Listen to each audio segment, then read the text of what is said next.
So we're going to use the quadratic formula to solve this. So I'm going to say A equals 1, B equals -2, C equals -5.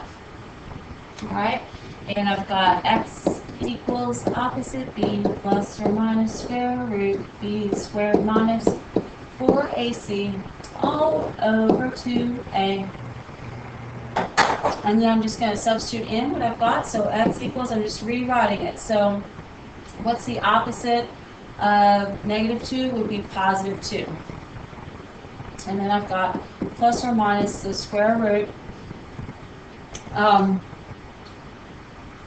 Now what I'm going to do here is I'm going to go ahead and store these values in my calculator as A store 1, or 1 store A, -2 store B.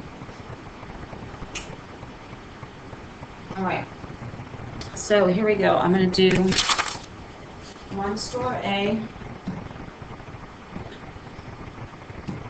So I'll do alpha A. Oops.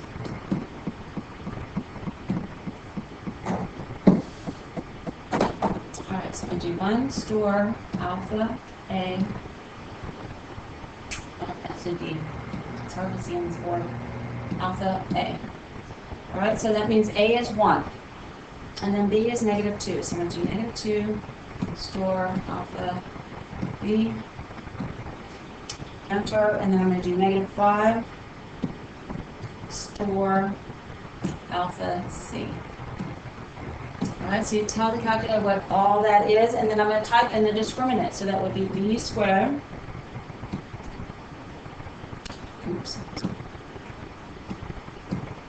B squared minus 4AC. All right, that's the discriminant. That's the part under the radical, so that's 24.